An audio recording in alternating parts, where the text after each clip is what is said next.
Bonjour peuple congolais. Papa, maman, onyokwami pona kozwa visa. Agence de voyage Smart Consulting et pour Nabino. Oza na posa obima na ba pays lokola Canada, États-Unis, ba pays nyonso ba État Schengen, Turquie na ba pays lolenge na lolenge na $500 Smart Consulting et saleli bino assistance et visa. Ba bourse peut être disponible pour na bana nyonso baza na posa okokende kotanga libanda pona pays ya Tunisie, Chypre et Biélorussie. Oza na posa ya kozwa biso, toza esika ya kobonga te, okomi na rond-point Willery, na avenue Louvungi, 165, l'immeuble Kazam, na premier niveau. Toza wana, oza na posa ya kozwa ba information na nzela ya téléphone. Oza na posa ozwa biso na nzela ya téléphone, obengi biso na 081 144 38 91. Soit obengi numéro Moussousou 081 32 62 203. Smart Consulting, avec $500, on peut voyager partout dans le monde. Merci, mercredi, madame, on a mercredi 22 décembre. Et si vous me montrez les plus démocratiques du Congo, héritage, famille Kabilate, famille Tshisekedi, famille famille Bembate, famille Katumbi, Mboko, Mboka Bandeko Nyoso, Bazo Kemba, Mboka Bandeko Bae, Bazo Senga Koto ba pousse ba festivité pour moyen à revivre les athées. Mboka Bandeko Nyoso, Bakalisi ete, Ekongi Koleka comme si Ekongi Koleka te, mais Mboka na bango tika topesa bango mbote. Topesi pe mbote, na bakonzi Nyoso, ba détournaki mosolo à l'état, tokomi la fin de l'année, bango ba détourner, bazana ba moyen à revivre.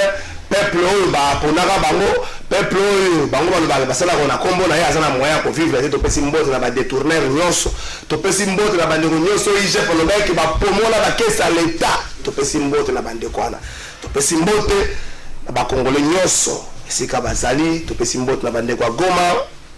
Nous espérons que na nyonso nkolo akozongisa kimia na mboka na biso. Conférence des gouverneurs à Kinshasa, tu comprendre qu'est-ce qui se passe autour de la conférence. Quelle est la finalité de la conférence? Son âge les points à Bimisi, élève Malam, il y a action gouvernementale avec Sekedi, Jacques Kaboula, Jatini, Ngobina, gouverneur, Amset, Nabosani, Kombo, Nabope, Sabino, Kalamingité.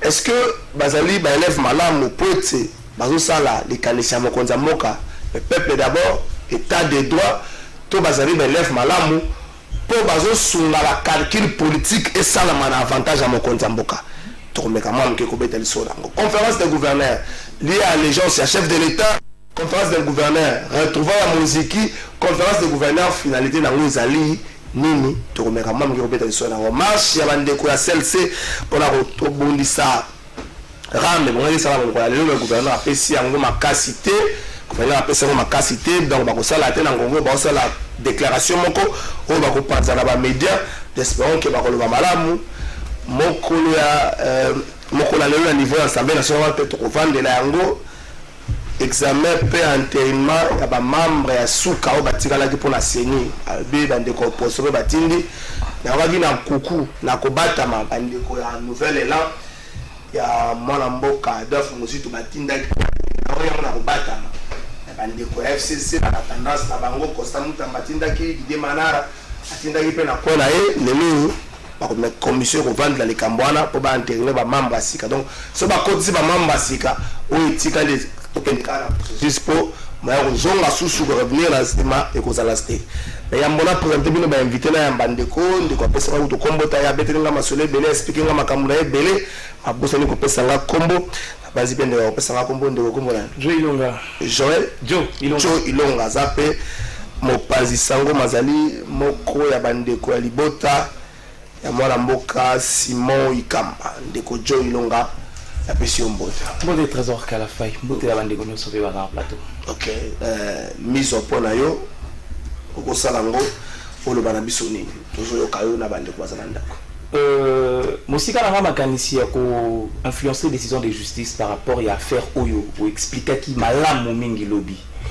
Ndeko nyoso balandaki ba ibi situation eza la justice par rapport à ndeko na biso Simon Ikamba. Kasi soki toye awa ko sala mise au point oyo ezali par rapport à la situation oyo eza ko se passer présentement. Toyebi biso nyonso likambo eza koleka na uti kolobango, mais il s'est fait que Ndeko Simon Ikamba aza victime ya diabolisation oyo ezangi liloba dans les réseaux sociaux. Na esika toze la décision de justice, na esika toze la verdict ya ba juge, Simon Ikamba aza victime ya diabolisation incroyable sur les réseaux sociaux au point qu'on peut toucher libota na ye. On a même vu sur les réseaux sociaux ba poster ban. Moi là il y a 2 ans, il y a Moutou ba poster na ba réseaux sociaux, ba rebi ko mêler même ba entreprise privée na ye parce que c'est un homme d'affaires na kati ba entreprise wana et employera combien de Congolais. Lelo image ya Moutou eza obeba. Question toza ko mituna.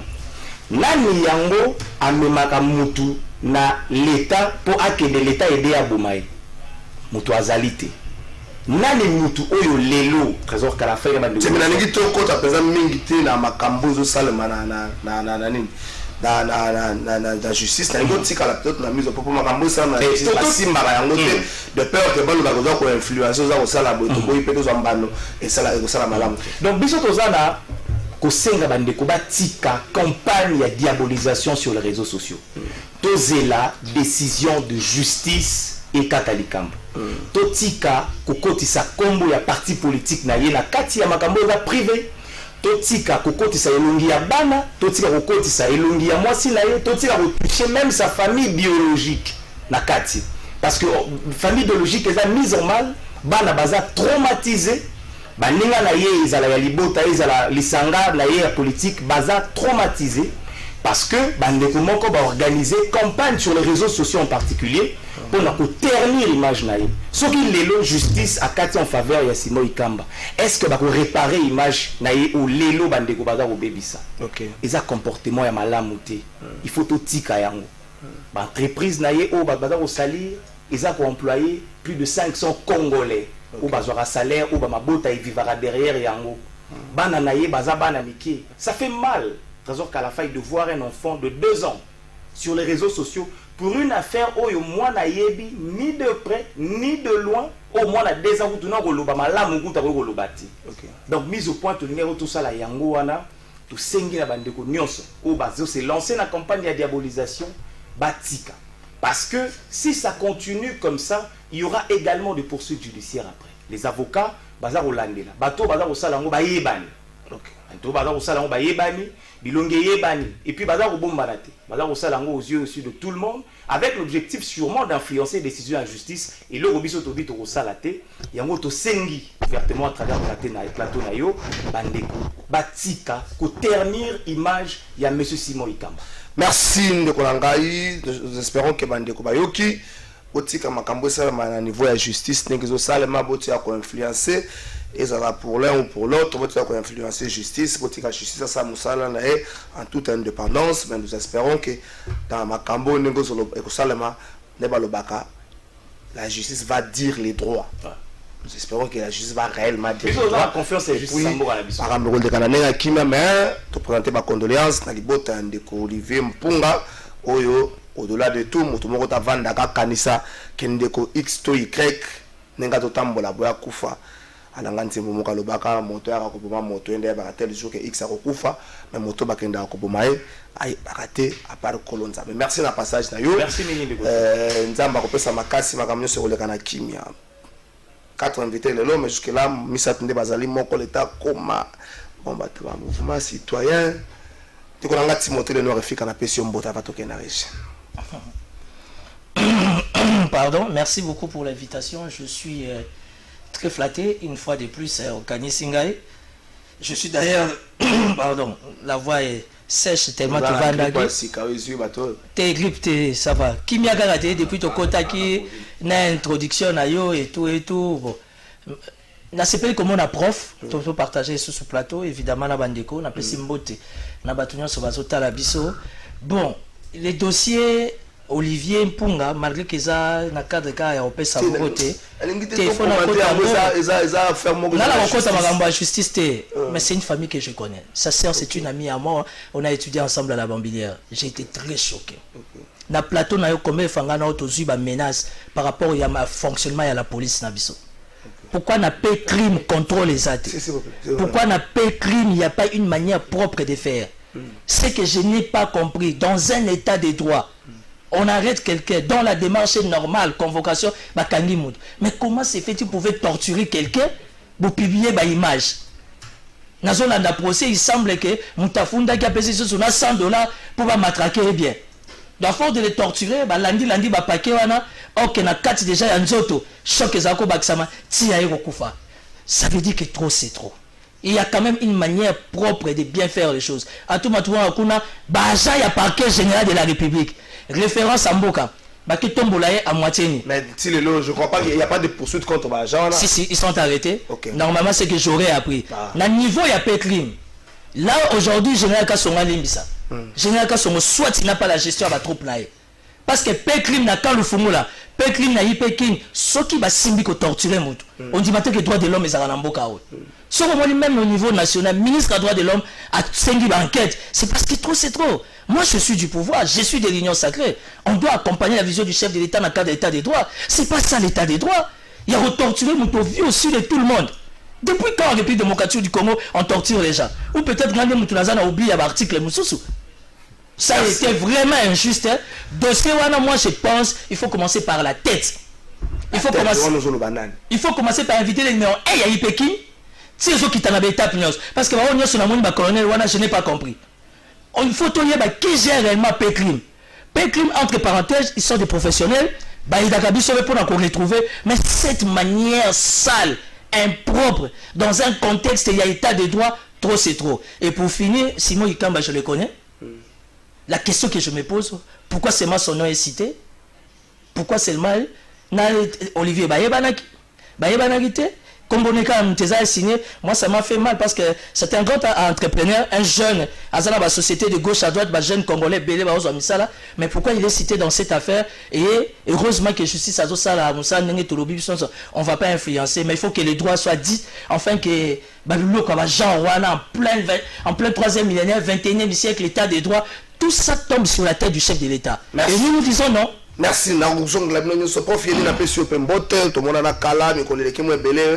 Noël Malam Panayo. Et merci Mbote Mingi, Nabako débatteur Nangai, Nandeko Nanga Timothée Lenoir particulièrement. Merci pour l'invitation Nayo. Kasi quand nous parlons aujourd'hui là,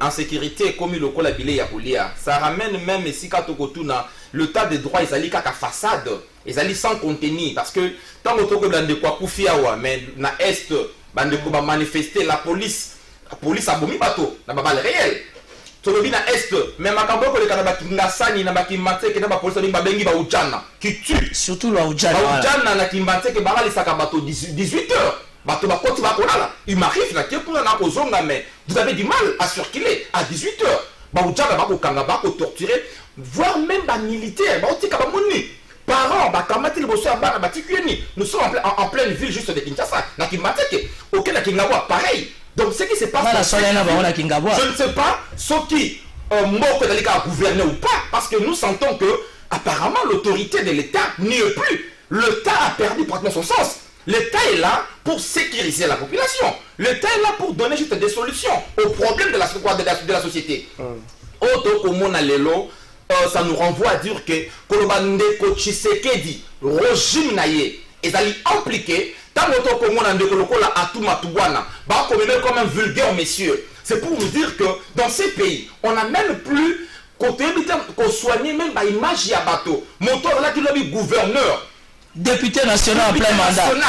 Beaucoup kamataye, beaucoup tamboussaye na ville à moitié nu. À ça y est mon côté. Makabo le kanamboko et ça qu'on renvoie biso au Kenya na 12e rille là avec la loi il y a combattants qui font la loi en pleine ville, oui. Mais tant que milice mais tout ça dans milice il épaisse. Non mais c'est pas certifié qu'est-ce qu'on n'a pas vu dans ce temps? Non, mais attends, si la vie, on n'a pas donné une conclusion. On aura des conclusions comment? Là où le chef passe, sauf que l'IDPS est impliqué, on n'en parle pas. Là où, sauf que ma ma sécurité, là où l'IDPS est impliqué, les longs rejoignent ou à l'IDPS, et comme une combinaison de l'Europe, moi, malédiction pour ce pays. Les 38 ans, on va ça là, ceux qui n'ont opposition, apparemment, ils n'ont pas appris. Et hier, j'étais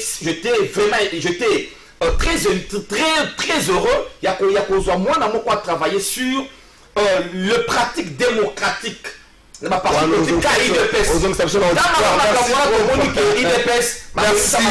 Merci, prof, maître Martin Milolo. Bonne année à vous, joyeux Noël. La passion mbote. Mbote Trésor Kalafai, mbote na bandeko nyonso, awato libanda. Oyebi baloba ke soki omoni ndoki belela. Ezo sala pasi mingi parce que omoni makambo ebandi lelo te. Biso tango tobanda koloba bazo kanga ba mouvement citoyen, bazo torturer bango, bazo violer ba droits fondamentaux ya ba tout tango to ko manifester, bato mususu banda koloba toza manipuler na ba ambassade, toza manipuler na ba occidentaux, toza boyi na boyi. Yango wana lelo oyo tozo vivre ezali conséquence ya sonnette d'alarme oyo biso to belela ki depuis kala. Et puis ils ont ça là doublement mal ezali que ils ont ça pendant que régime oyo tobunda ki na bango bato tobunda ki na bango na opposition pour na état de droit pour na démocratie nde bazali na mutu ya mboka et puis makambo wana ezo salema ba sanction ata moko ezate nazo bandana nu na likambo eza ya ndeko Atuma Tubwana ngai naza parmi bato yo batambola kipo ndeko Atuma Tubwana a répondre na ba acte na ye mais aza présumé innocent même une infraction flagrante pour na nini ba jijaka bato en flagrance wana pour ceux qui bakangi yo mais dans le sac bako tindo na mais pour na nini ba jijaka même sur le champ militaire parce que il faut quand même permettre na mutu à se défendre et puis bon constater oyo lobaka keno oyo aza mabe ou bien oyo aza malamu na justice eza juge eza biso tendenge to lobaka na plateau ou ainsi de suite mais eloko wana eza eloko mabe en tant que mutu vous ne pouvez pas traiter ye bongo lokola nyama quel que soit mabe asalaki oyo nazo condamné mais manière wana procédure wana eza procédure ya état de droit parce que état de droit eza état ya procédure likambo ya ndeko oyo ba torturer na nini na ipekin soki na la police biso yo yebe combien de fois tokangama ngai oyo avocat mobimba tokangama wa bazolo koto lokola nzinzi tango tokobelela ke musala oyo service de sécurité na biso bazo sala eza malamu te musala la police azosala eza malamu te yango wana epesi nani qui peut donner le droit à la police agent de l'ordre à ôter vie na mutu la vie humaine est sacrée peine de mort même peine de mort na code pénal na biso il y a un moratoire où ils suspendre yango quelle que soit infraction au mutu akobo akosala bako bomaite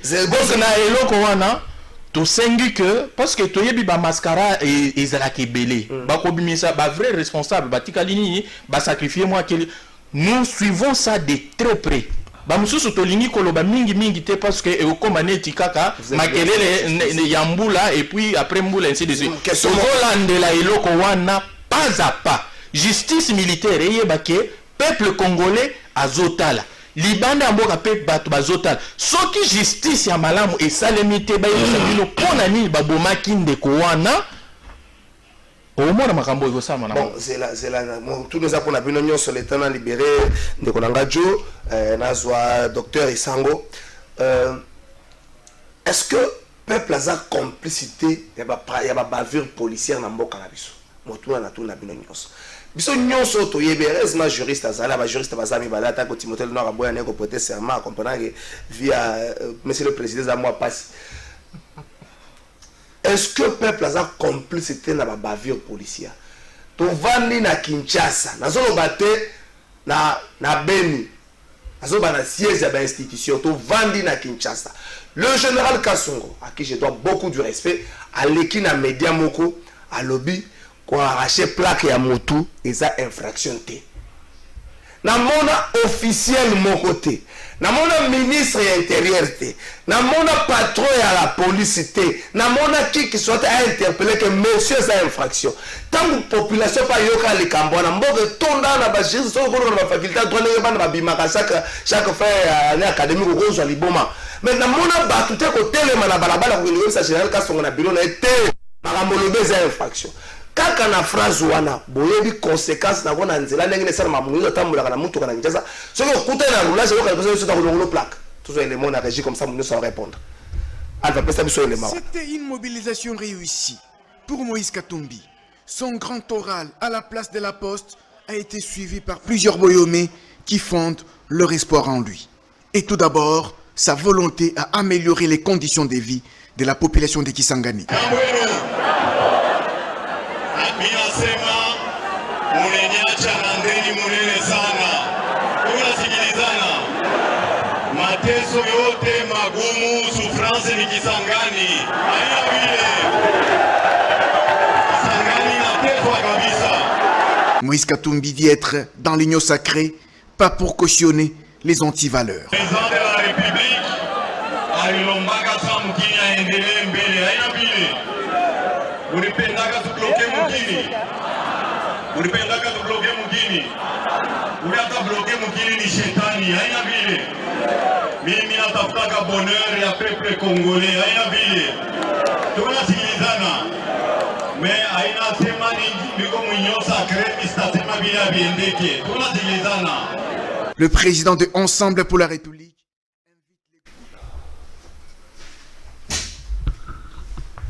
Merci. Alva Image, voilà choix ya réalisateur. Choix n'angate, ça choix ya réalisateur. Moïse Katumbi parti ça qui lancé mokola lobby bande baza kune bene ba journaliste. Donc tu as passion mbote. Mbote ndeko mbote pena ba ko débatteur nyonso da koti na bango lelo et puis na ba o bazali ko na biso na banda. Je crois que yo ki motuna na nga suka na tikela ki batno sangi yo lo banangi ti motel na lo ba mutasuka na likambo. Est-ce que peuple a complicité ya ba bavure policière na République démocratique du Congo? Na pesi ndakisa to vanda na Kinshasa. Nazo ba na fin faute na Kinshasa. Général Silvano Kasonga la patron à la police a leki na média moko je si top Congo lobi ke polongola mutu plaque ezali infraction te. Na mona bino te ba vota mouvement citoyen bo vanda kan mais soki zaka dossier moko boye ministre ou ambassade moko okota makamwa ta bino na botie makelele belebele. Mais est-ce que peuple a complicité? La population ne dénonce pas ba bavure policière. Nous avons paraphrasé ndeko Jacques Dikou na PCV Mbote.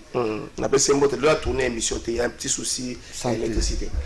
Alobaka malade oya lingi maladie na ye ko le camion so azali mutumoko bako kele mawate.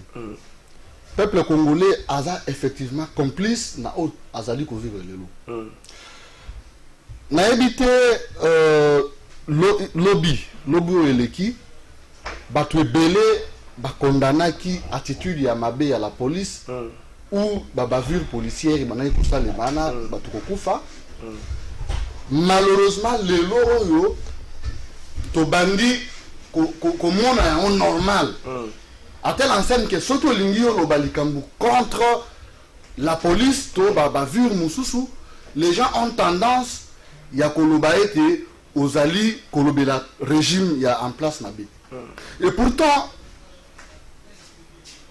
bato bakufa par bavure policière to banaka à l'époque ko charger le régime en place. Lelo oyo ndeko wana mpunga akufi na prison. Na prison te na cachot. Suite na ba torture. Mais je regrette quand même moi malhonnêteté pe ya batu oyo balingi ba dévier les solo pour condamner fermement la police. Et puis nalandi communiquer pe la police ezolo ba non eza acte isolé. Non, eza isolé c'est généralisé. Eza mala libosote. Na oji ndeko milo loazo loba azo se plaindre par rapport na ndenge ba nego mema ndeko atuma tubona na cachot. Mais c'est la même manière dont babeta raison la Willeria wa. Mais comment une personne qui n'est pas armée peut Willery pesa la moi makambo belé hein. Oza armé te. Oza protester. Ou même nanda ba ko kanga quelle que soit infraction au sali. On ne peut pas être maltraité comme un petit vulgaire. Un vendeur de poulet. Na Beni. Lambert Menda. Soit comme Makambo na hier. Na Nini, na Beni, na Goma, na Goma pe hier. Avant-hier. Avant-hier. La lucha, to bongisa qui manifestation en connivence na ba mouvement Moussousou. To benga qui ville morte.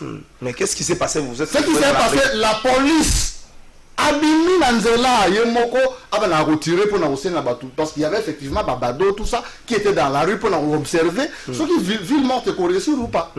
Effectivement, il n'y avait rien comme activité à partir de 6 heures. Babalinda, tire, il y a arme à feu. Ce qui a énervé les jeunes, mais non, mais ça c'est quoi? Misko Libanda, il y a eu affrontement, nous déplorons des morts qui s'en est 4 au total, la police. Vraiment, c'est regrettable. Ce qui, Bissot le lot aux on répond, est-ce que on a conclure, en guise à conclusion par rapport à ce sujet. Ce qui le lot Bissot aux alliés, d'accord. Ce qui Bissot le lot aux alliés, qu'on l'autre côté, pour la situation où les alliés arrivent, les Bissot, c'est-à-dire que nous sommes effectivement complices. Merci. Maître Martin. Peuple a complice à Makambo. Binonio sur cette table, vous reconnaître que la bavure est celle de la est-ce que peuple a complice à Makambo? On a condamné peuple. Article 5 de la Constitution de Bisso. Oui, mutu à cause de la makasi koleka peuple azate. Souveraineté et appartenir na peuple. Oui, tango, tozaki na colonisation, ezaki pe presque Negemoko, même plus pire que. Mais à un moment, peuple oyo bazolo bakilelo ke aza complice ou bien boina boywana, alobaki non. Et puis mutu mokote a telemaki lisusu pona ko continuer colonisation. Peuple, qu'est-ce que vous voulez que peuple a ça là? Tous les likambu ya ram, ngaina Jacques, docteur Jacques Isongo. Combien de fois to téléma pona kolobela makambu ya Ramwana qui ne veut pas que Ramwana et Longwa nanine? Est-ce que balongoli yango? Non, le problème c'est que il faut toti à Moussapina et sika likambu ezali tozali na bakonzi ya mabe oyo batie en place mécanisme ya commater peuple. Outi koloba wa likambu avant to bande émission likambu ya bande kwa c'est oyo bazo qui ne ko manifester pona dépolitisation ya CENI. Mais pour nani pekisi ba marche na bango pour nani oyo mususu ya jour wana ya opposant ezala ki réprimer non ezali bato yo bazo diriger biso bayebi force ya peuple et puis bango pe bazo tia mécanisme oyo et kosala que peuple akoka ko exprimer droit na été mais ezali dangereux parce que et comme na ndenge mususu tala oyo salamaki na Goma soki to komi na niveau wana que peuple azali lisusu na azobanga lisusu liwate peuple azomona lisusu tina ya valeur ya vie oyo aza nango te soki liberté na ye eza respecté te eza dangereux parce que tomona ba régime ebele ekweya. Mobutu a régné dans ce pays pendant 32 ans comme léopard et même à un certain moment papa na biso banda oyebisa biso ke bamona ki e lokola nzambe soko tangi komba Mobutu e koma lokola komba nzambe mais Mobutu est parti dans. C'est pourquoi ngai nazo tirer sonnette d'alarme pour dire que peuple azo dénoncer yo na oza peuple tant tozo loba wana plateau nous faisons partie du peuple pour na koloba ke biloko wana esala makate tozali un état oyo ezali ekamami na mibeko. Merci. Batunyo so bazo condamner makamot mais pour la nini ezo continuer pour la nini ezo continuer parce que eza na bato bazo tirer profit eza na bato bazo entretenir ango il faut ndeko dénoncer bato wana. Merci Profien. Peuple complice, peuple pas complice, ba autorité attentiste, ba autorité ailleurs to le bani. Tango to ko makambo ya police hein. La ligne to le baboye. Et pas biso tozana auto bengaka l'état a kokanisa lokola tozali propriétaire état ezali propriété hein privé ya baïba na pouvoir d'où ils doivent produire la violence cette phrase là régime pouvoir na biso yango pouvoir na biso donc auto bengaka ezali gouvernementalité boula matérienne donc l'état lokola propriété c'est ka bana bat bavanda kimi ko tona période ba fête l'état lokola propriété ya monarque les locaux propriétaires de côté Sekedi. Donc instrument local à la police armée. La police armée. Parce que toi, dans la nature, dans le gouvernance. Produit armée, la police est comme instrument dans le motopo. Violence, on va permettre à exploiter. Mine, azwa mbongo, sans la bosse qui va contester ram, au bango bazumbongo, admis la police. Tout le monde a battu les mains avec vos contrats. Au Bossali, vous mettez la police et la police vient avec la violence pour mettre la situation. Quand on a dit Kambouya, nous vivons une démocratie sans le peuple. Démocratie au peuple la salité. C'est-à-dire. Donc la Kissiboye. Donc le peuple n'est pas considéré. Le peuple, tous les Kambouya comment. Vous voulez juste. Il a remarqué, on a vu le général s'est déplacé. Il a tenu un discours disant que l'opération conjointe, échange de renseignements et une opération conjointe. Mais essayer de quoi associer la société civile. La démocratie, la régime politique, il y a libéralisme pour Nanini. C'est parce que le seul régime pour les gens qui contrepoids. Vous avez le gouvernement, les multiples institutions, société civile. Il faut qu'on associe. Qu'on y ait une décision, une politique publique. Mais à l'opposé, ma bonne côté, tant que la police, ne peut pas le gouvernement d'Azali premier responsable. Donc définir ça action gouvernementale locale, les actes et les non-actes du gouvernement. Et puis, lorsque les commandants, lorsque la police agit et l'armée, si au nom du gouvernement, la police et l'armée font partie pratiquement du gouvernement. La police et l'armée, ils allaient brancher à gouvernement. Ceux qui vont produire violence, c'est le gouvernement qui est nos responsables.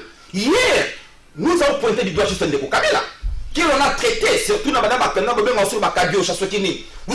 lui avez traité la nyoso. Mais le long que tu sais qu'elle a à Momina Est, il y a un Momina vu prendre une arme et tirer sur quelqu'un. Tu sais qu'il y a Momina Est. Tu sais qu'il y a un Momina de Konakati à Momina de Koto Kolobao. Tu sais qu'il y a un Momina de Koatuma Tubana, dans la condition wana. Lobby Tolobaki, Naïd de Pes, Tolobaki, c'est Kabila qui faisait tout. Donc tu sais qu'il aussi doit assumer. Et c'est lui, tout ce qui s'est produit sous son régime, c'est lui le numéro 1 du régime. Il doit accepter. Donc, ces violences-là, peuple, complicité, parce que tout peuple mérite ses dirigeants. Non, nous te saluons vraiment les sécurités. Parce que nous te saluons et c'est nous te saluons encore. Il y a mingi, au besoin qu'on bengana bandekoyo, pour produire démocratie sans le peuple.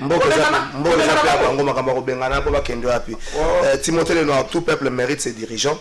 Puisque eux, tous les alliés, ils ont vivre. On a complicité, na biso, topé, toujours séparé dans la situation.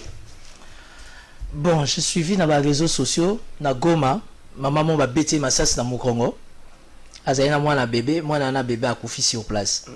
Il y a même aussi un petit, je crois, de 4 ans ou 5 ans, qui est des classes, à la uniforme.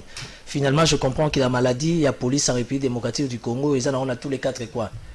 Moi, tu sais, mon problème, j'ai toujours été très mal compris à niveau de pouvoir parce que je suis toujours rationnel. Le chef d'État est allé à l'Est. Na Est, wana na Goma, wana ti lelo ba Bukavu wana. Il y a les kamba policiers fictifs au bazo futamate. Le chef est entré à instruire le service naïe. L'élo général dit donné à Mouli ne fournit aucun effort. Au niveau de l'inspection générale, général Raus mobilisé, mais sans moyen de bord pour nous assurer l'inspecteur. Il y a la police de la manière à vérifier la situation.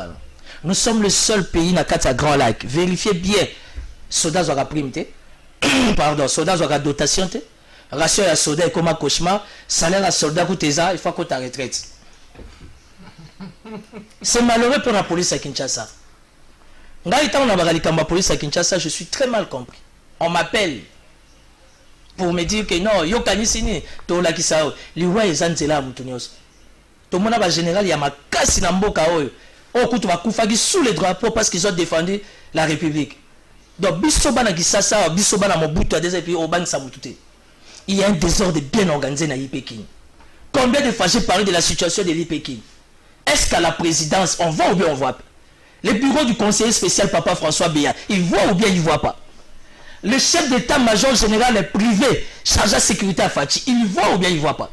Ministre, pardon, il y a intérieur, VP Marcelo, il voit ou bien il ne voit pas. S'il arrive à suspendre le gouverneur, mais il n'a qu'à trouver aussi une solution pour la ville-province capitale. Il y a un désordre bien organisé dans le cadre de Ipekin. Babi tout que ça la patrouille. Et ça la plaque, la plupart. Et puis ça a un numéro. Chaque fois qu'on va à la mitendi. Bah camion nyo sezo quota. Pas moins de $3000. Mbokeleng. C'est ça l'état de droit. Et moi qui suis de l'état de droit, je suis de l'union sacrée, je soutiens les chefs de l'état. Bah oh bah gros poisson va entouré Fachi. Bah ça la montée. Bah camion a vu ça la patrouille. Et puis tout quoi liembo ba grand carreau et kota na butu tant ba liembo la mitaine na mbetsek ba rolanda la sous wa kota kitamo magasin les ka mbinza et puis maloka diversion ils sont en train de foutre les bordels la capitale ba mi tout ka soit disant ya patrouille non numéroté les policiers sale rotation exacte la police va comment nimba ga loka batakwiti pourquoi parce que rotation exacte ba na versement il faut pas verser ça c'est un je te le dis j'ai dit devant caméra il a raison et ça va versement ba soda mi ba patrouille va les otamba mais toi tu es un journaliste d'investigation qui t'a raté là vous comprenez donc aujourd'hui ce qui s'est passé na Pekrim mais on a katia Ipekin. Et c'est maintenant qu'il faut trouver une solution pour la Pekrim. Bah ça va bien. Toujours avec excès de zèle. Et puis avec des bureaux sales. Même pas pour nettoyer. Quel est la Pekrim à la Califomula? Le bureau Morizali na 24 novembre.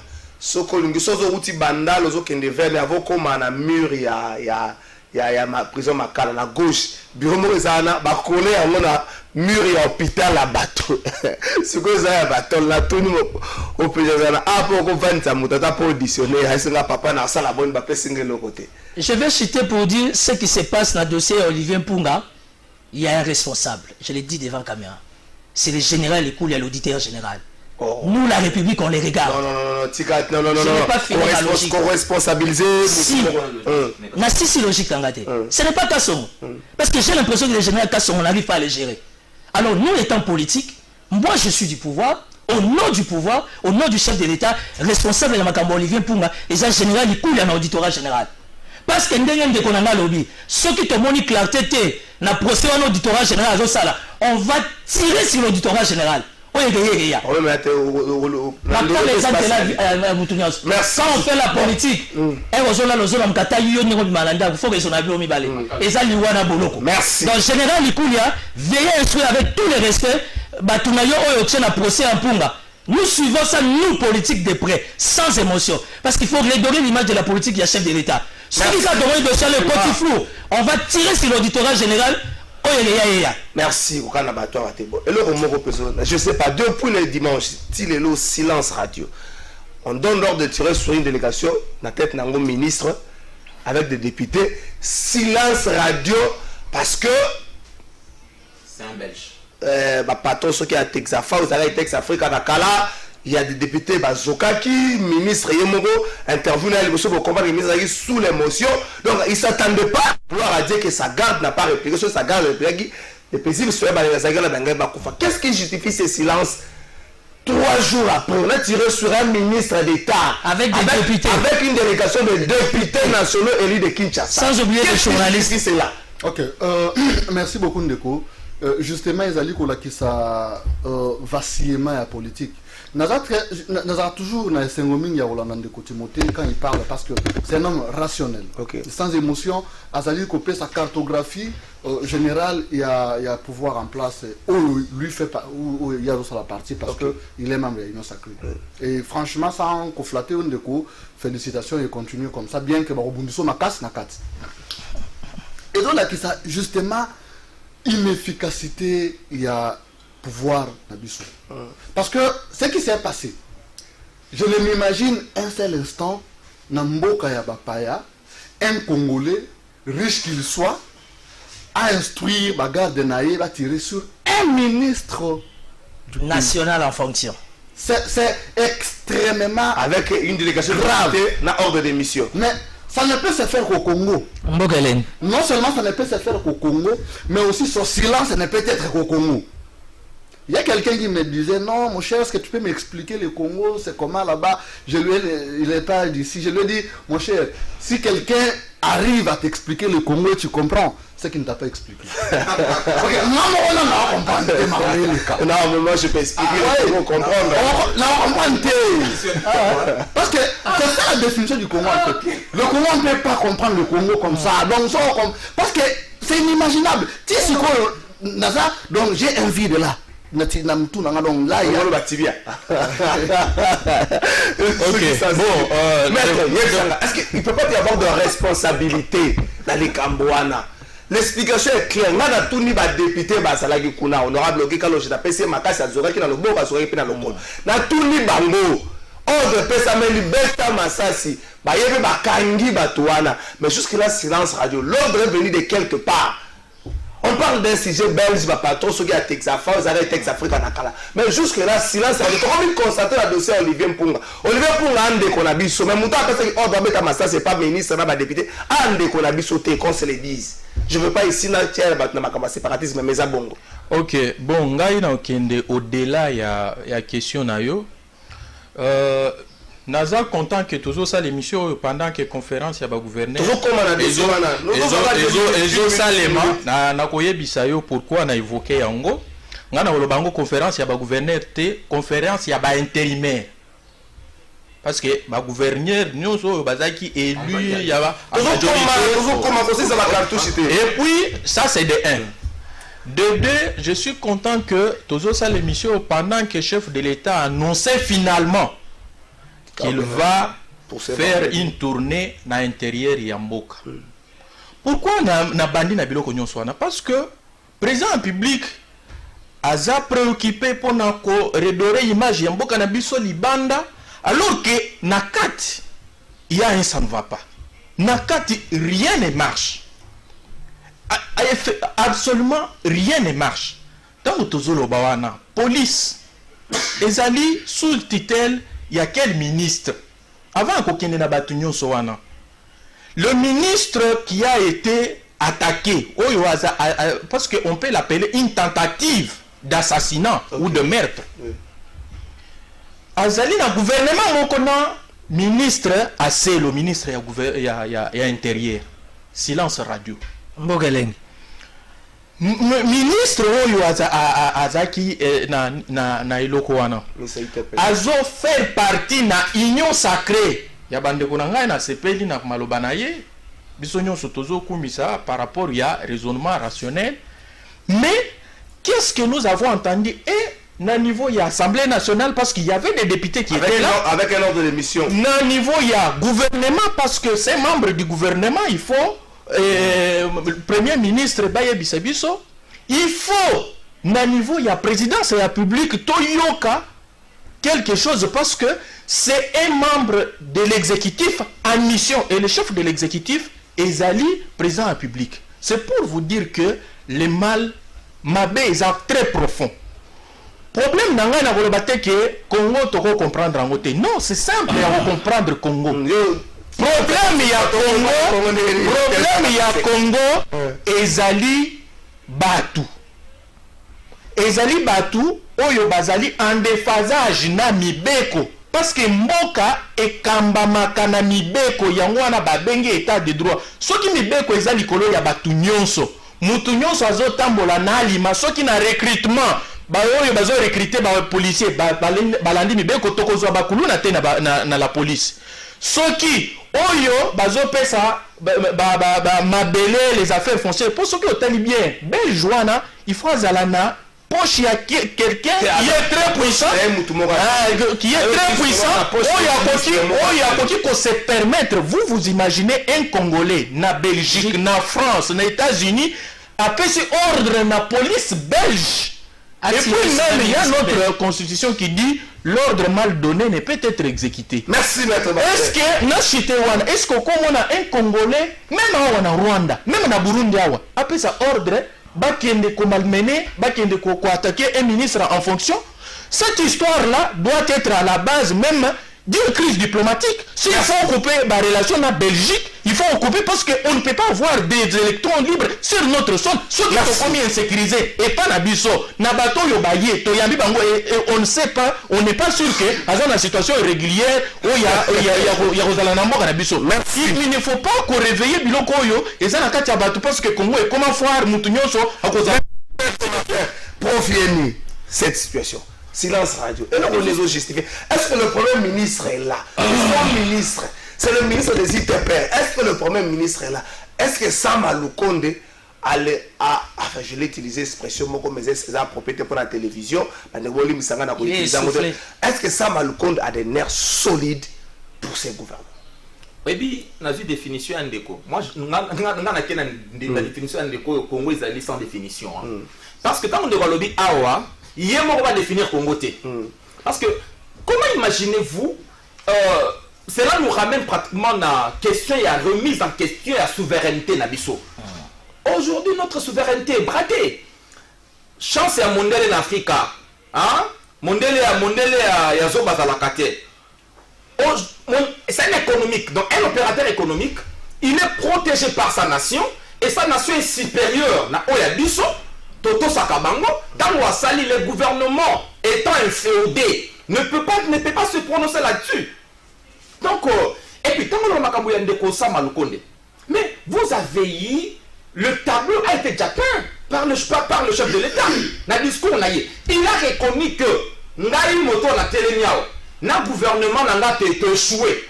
Ndeko Nangaï Sama Lukonde na pesa qui peut, à Kambala Simanangaï, yepe ayedi ko piloter.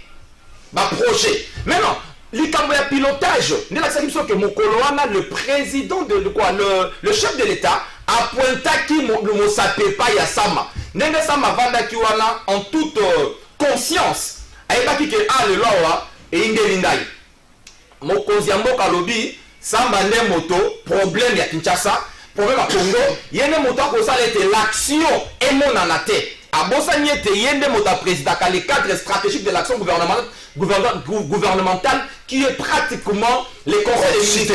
Il y a moi dans la Kolobaboye. Pour Nassamba, tu dis que Lélo, dans le bâtiment Babitano Mosusu, Nakanisi Soki, Soki Batu, de quoi union sacrée. Soki Bolingi, bon, mais quand même, pour redorer l'image Nabino. Atako Bosu, Bossali, Béchek, Nyoso, quand le Tikali Moke, vous avez un pion chez vous là. Un monsieur qui a de l'expérience, qui a de l'intelligence. Non, tu as caméra. Ok, merci. Merci. L'expérience va importer, on est aussi battu. Merci. L'expérience va importer. Non, c'est trop fort. Avant déjà,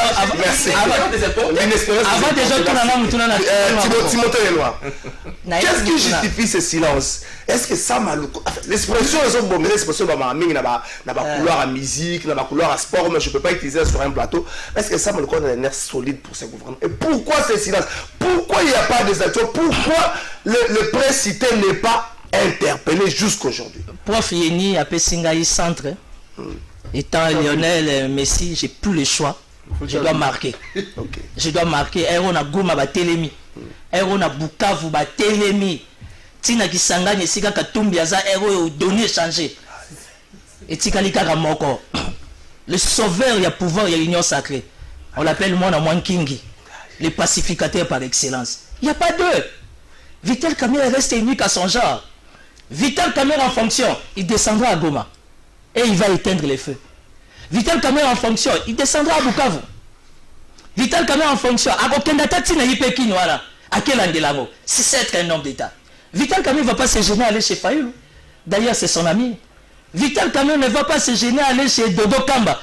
Malgré Mathieuwana, injustement, et Sikazali. Et aujourd'hui, Fachi Azaka a une solution. Ça, c'est mon avis. Et ce qui se passe aujourd'hui en République démocratique du Congo, nous avançons des 3 pas. Nous reculons des 10 pas. La responsabilité, c'est l'ANER en CNS. Devant télé, j'assume. Pourquoi la responsabilité est à l'ANER en CNS? Parce que Barondi va mieux placé. Dans le contexte de Mboko et les autres Kenge, paix à son âme. Si seulement il pouvait ressusciter. Le maréchal Mobutu Seko, Kukuwendu Wazabang. Mobutu dans la confusion comme ça. Alors c'est là un rapport à SNIP. Parce que SNIP c'est un rapport sans état d'âme. Moins dans un contexte tribalo, clanico, ethnico, rien.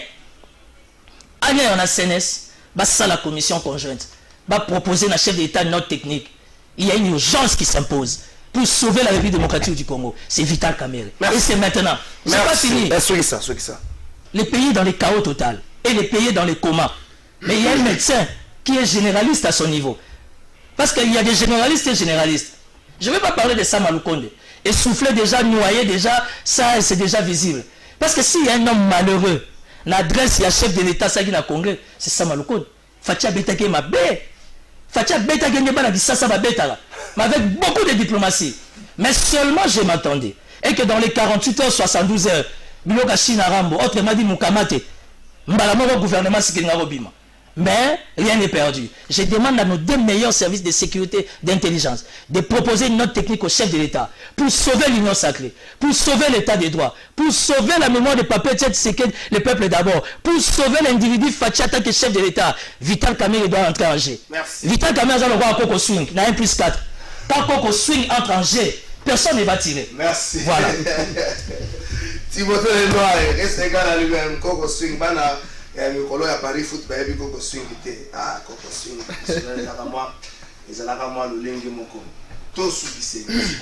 Conférence des gouverneurs. Dr Jacques. Rencontre. Il y a Moziki. Échange d'expérience. Allégeance au chef de l'État. Tobengangoni. Et quelles sont les retombées de la conférence des gouverneurs Bouto et Bana la PCB merci beaucoup, 2 minutes, bon, on va s'efforcer. Gouverneur, en fait, Mboka, Nabiso Congo, depuis Bazwa, Mokano, Yakosala, Babengi, qu'on départage, soit qu'on scinde la province. Donc, et puis la décentralisation, en fait, ça pouvoir na gouverneur au bango kuna bazali pe na gouvernement na bango provinciaux na assemblée provinciale pour na voter mibeko au état du marambo ya budget edi en fait il y a gouverneur pour landela yango. Malheureusement la province ils a ba caisse de résonance. La province actuellement ne valent absolument rien.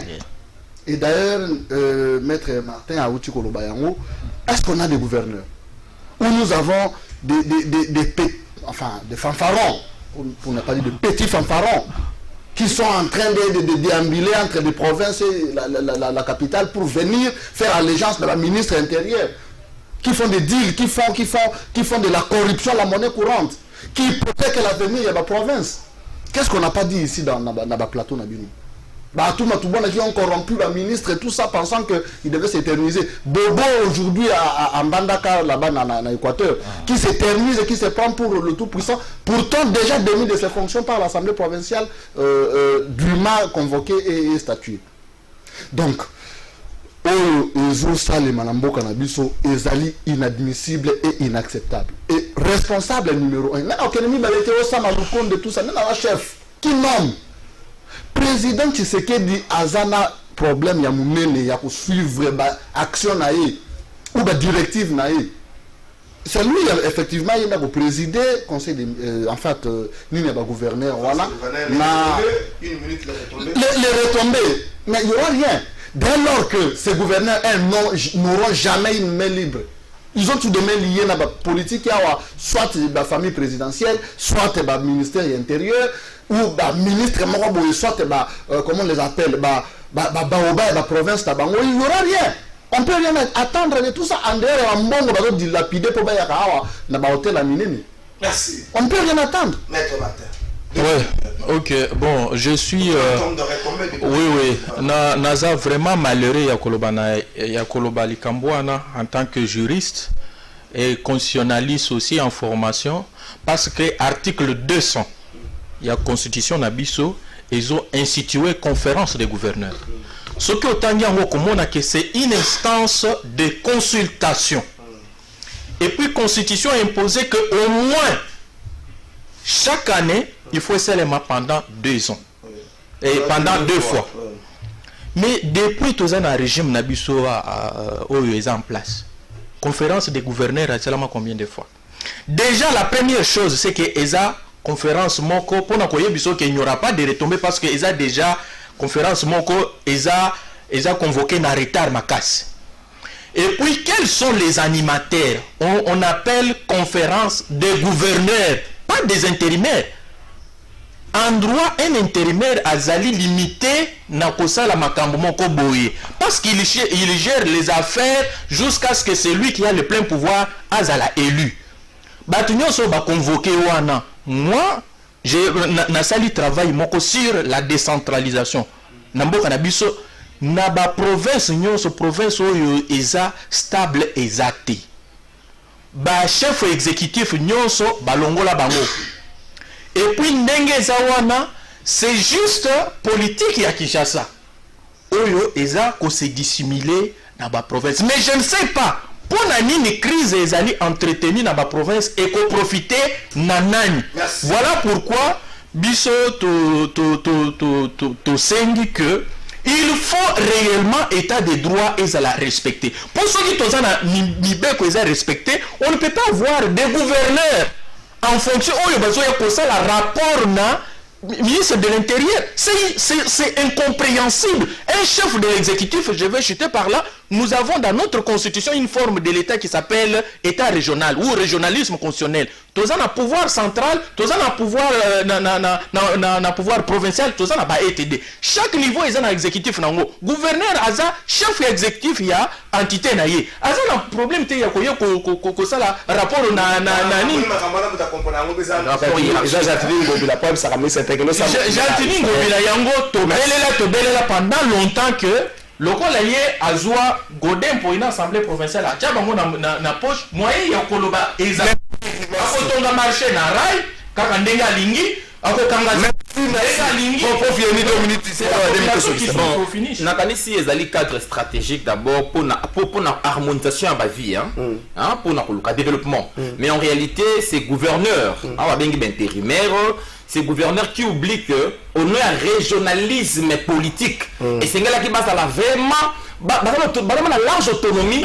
C'est là qui va même province dans le développement et ben on va sous-traitant on va sa rapport hiérarchique.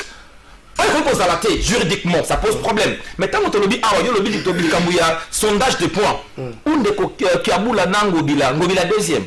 On a besoin de troisième. C'est le point de Azali Moto a évité qu'on sent la différence entre l'utile et l'agréable. Ah, on a vu la Kinshasa manger des lumières, Banini, Moka, vu la liste un gouverneur, Zera Ezalité, Akamata, ma député professionnel, Claire Nayang Mobila, on a ça là. Motion pour les catés. Kuna soko lié avec de ministres et ma membre partout là, il a mis des incompétents. On a dit que les longs filles les années un gouverneur. akamati régime ndeko chilomba mona kana ye malamu te bamemie kuna bamemie na hôtel de ville balakisi makambo zando. Merci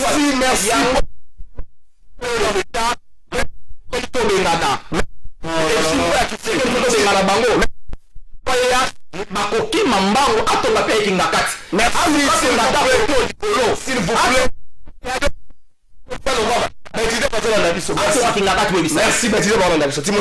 J'ai compris que prof avec Fatih Béton ça passe pas. C'est ça la démocratie. Quand on dit que la ville-province de Kinshasa n'est pas gouvernée, moi je dis non. Ngobila il a un problème. En fait Ngobila a deux problèmes. Problème à Liboso, les gens qui entourent Ngobila ne maîtrisent pas sa vision. J'ai quand même l'opportunité de discuter avec lui à tout moment. C'est comme quand tu discutes avec le chef d'État Fatih Béton, tu vois qu'en lui, il sait ce qu'il veut, à sa vision pour Namboka. Mais il y a Boumamboka ou Isabilo Komibale. Je n'ai pas fini. Les amis balais, ça veut dire entourage. Et puis d'aider les péchés mortels de Gentini Ngobila, c'est sa communication. Communication et Ngobila est un fiasco total. Aujourd'hui, Kinshasa a des trous, oui, mais il y a des routes à des responsabilités. Responsabilité à un gouvernement national et provincial. Pour preuve, responsabilité provinciale, vous avez l'éné ça. Après 60 ans, Zunzela. Avenue qui coûte les Salam. Mombe les Salam. Avenue de la paix les Salama. Bongolo Yango et Kominasuka. Banzelo Mingi Bozomon en état critique. Il faut poser la question au Premier ministre Sama Lukon. Dans le cadre de Kinshasa, zéro trou. Kinshasa, zéro trou n'est pas géré par Ngobila. Ngobila, c'est un simple superviseur. Moutou a géré un mot. Les amis de travaux publics au Baraté Robert Tamassas. Donc, il faut retourner au gouvernement national. Pour la conférence, il y a un gouverneur. Là, je rejoins les amis, ils ont tout à fait raison. Il y a mal dans la ville. ba service na biso ba aider mukonza. Je n'ai pas dit que baza ko aider chef. Ba aider mukonza mboka makasi parce que contexte tozanango, seuls nos services de sécurité qui pourront réellement accompagner la vision du chef. Un mois ou 2 mois avant, le service va présenter à chef d'État rapport ou encore notre technique au chef d'État va instruire au VPN intérieur en fait de trouver mal au militaire la solution. Il y a un gouverneur AE. Gouvernement la biso ya là-bas. Mouyage n'est pas là, ça fait 12 mois. Une année à Motozokeni. Les dépenses minières dans là-bas, c'est 9 à 10 millions de dollars. Aujourd'hui, il faut ça l'évaluation depuis que Mouyage n'est pas là. Les 10 millions de dollars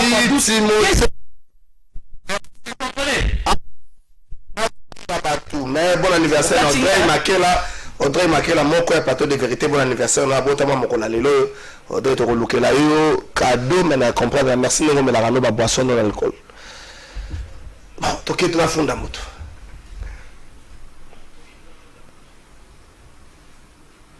la funda moto alva no funda ga moto mona ouais merci alva Kolo mwano afunda kabatwaye alva chelinga générique te mais tata mokonzi ko na funda kaka tata mokonzi ko le peuple azolela na kombo ndani azolela na kombo ya DGPEC o ya ville province ya Kinshasa patale ni tata mokonzi ko le peuple na téléphone ngai depuis le 21 juin 2021 faisant suite il y a troisième vague par décision gouverneur Azwaki batina batu belé à DGPEC na ndako bavandisa bango basalamu liste à batu moko ba organiser service minimum mais tant batindi bango boko ba cha noter bien tous auront droit à leur salaire pendant cette période mais depuis bakenda na ndako lifute koma kozela bango bakoma lifute koma koluka bango bakoma koluka lifute elei koloba ke bafuta makate bazongela kape musala te troisième vague kenda ke sila kate esili quatrième vague pe yango ezali koya me bango bavanda na ndaku lifute ezala kate bazongela kape musala te yango wana baye koyebisa na ngana yebisa na tata mokonzi ya kolo ndengo zongi bo otunela bango na bakonzi ya DGPEC siko mbongo ya batu wana depuis juin ti lelo ekei wapi ona lobaki te na soki siko loba wana